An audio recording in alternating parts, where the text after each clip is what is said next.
Uma medida anunciada pelo Trump agora, que é a manchete do ONU nesse momento, ele vai cortar 4 bilhões do fundo climático. Ele já tirou os Estados Unidos do Acordo de Paris, da OMS, da Comissão de Direitos Humanos. Vai acabar tirando da ONU também. O secretário da ONU deu um recado hoje ao Trump: transição energética é imparável. E daí? Vai acontecer o quê? O que a ONU ainda pode fazer? Pô, essa é uma pergunta que eu me faço diariamente, né? Qual é o papel da ONU, né? Porque basicamente a diplomacia do atual governo, ela desconsidera qualquer protocolo e qualquer, não só com a ONU, né? Com a Organização Mundial do Comércio, a Organização Mundial da Saúde. Obviamente que pode se esperar, é uma coisa que eu tenho ventilado aqui, é muito óbvio aqui pelo que a gente ouve do governo Trump, é que eles vão, obviamente, tentar mudar a liderança do Banco Mundial, tentar mudar a liderança do Banco Interamericano. Ou seja, essas questões multilaterais elas são altamente desprezadas, né? Como se o raciocínio fosse: a gente é muito forte, a gente não precisa de ninguém, a gente não precisa de cooperação. O que, mais uma vez, vai trazer um prejuízo enorme aos próprios Estados Unidos, porque os Estados Unidos vai passar a ser um parceiro, os Estados Unidos que construiu essa arquitetura global de multilateralismo, né? Ele está destruindo, ou seja, esse governo está tentando destruir, e obviamente que isso vai ter um custo de longo prazo que o mundo vai passar a olhar os Estados Unidos como um parceiro não confiável, né? Exato, e isso tem um custo, né? Ô, professor, voltando a falar sobre o Panamá, tem uma reportagem da Folha, que está até aberta aqui no telão, vai aparecer agora na tela de vocês. Quem está acompanhando a gente está vendo também. China eleva o tom sobre tarifas de Trump, vê lei da selva e mobiliza lobo guerreiro. Vamos entender, reportagem do Nelson de Sá. A China não anunciou novas ações de retaliação nessa quinta-feira, mas os porta-vozes dos principais ministérios aceleraram a escalada retórica com o governo de Trump. Em entrevista coletiva, o ministro do Comércio afirmou que as tarifas adicionais de 10% sobre os produtos chineses são perversas e que, diante de atos unilaterais de bullying, Pequim vai tomar medidas necessárias. Está aqui a foto dele.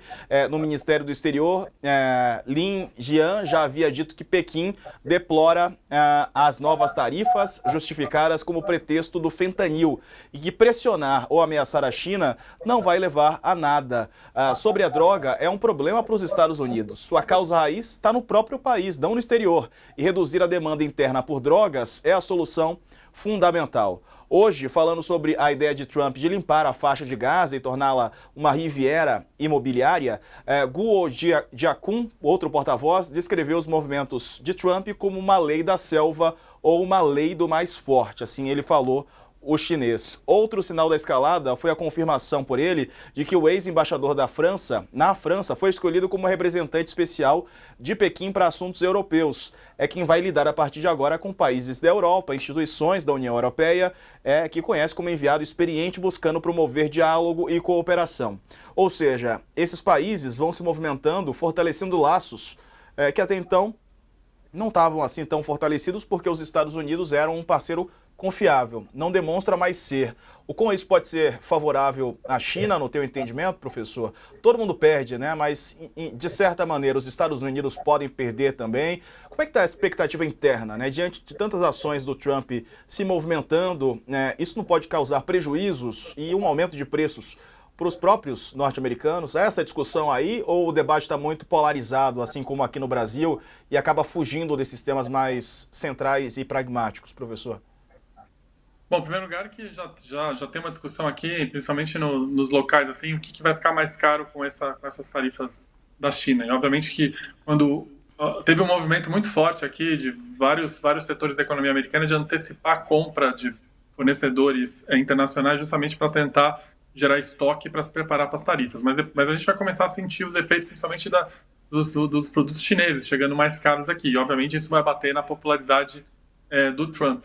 Assim, obviamente que é uma situação muito complexa, né? Porque diferente da Guerra Fria que a gente se acostumou no século passado, a economia americana e a economia chinesa são muito interligadas, né?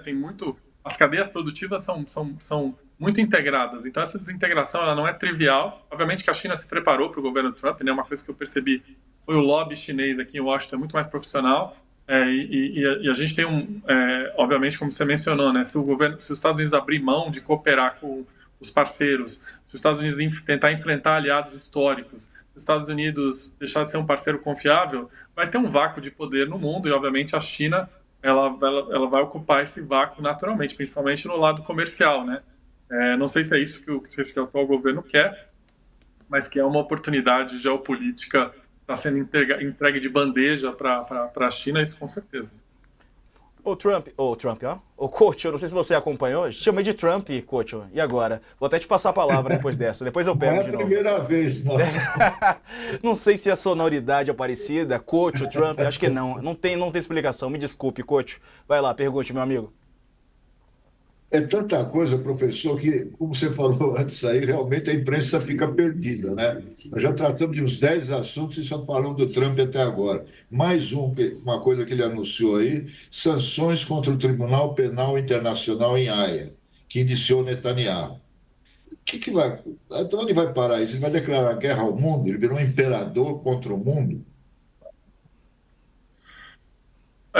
Assim, vou ser muito honesto com vocês. Tudo que eles estão fazendo agora, eles falaram durante a campanha, né? Eu mesmo, pessoalmente, eu tive na convenção republicana em Milwaukee ano passado, e toda essa questão de se isolar em relação ao mundo, cobrar tarifa, deportar, entrar na Groenlândia, anexar o Canal do Panamá, na verdade, isso foi ventilado ao longo da campanha, né? Não teve nada, não está aparecendo por enquanto nada que nunca tinha elemento surpreendente, né? Mas é o que eu falei, ninguém, eu acho que o Trump ele só vai ser limitado aqui pelas instituições americanas, como a gente falou no começo lá, se a justiça funcionar, se as eleições começarem a dar um indicativo de negativo em relação à popularidade do Trump, como se isso acho que vai ser o fator inibidor, né? Mas isso não vai acontecer amanhã, né? A gente ainda vai viver meses aí, semanas aí com essa agenda voltada exclusivamente para a ala mais radical. E lembrando que tem uma diferença muito grande do gabinete do Trump agora do gabinete anterior do governo passado. Não tem, existe uma seleção adversa agora, a seleção que o Trump decidiu de lealdade pessoal. Então o Trump não tem ninguém lá no gabinete que discorda dele num grau que ele tinha no outro governo. Então, muito pelo contrário, eu acho que ele sim cercou de gente com as ideias mais radicais, que obviamente não discordam dele, e eu acho que esse é o grande temor aí do que está acontecendo, né?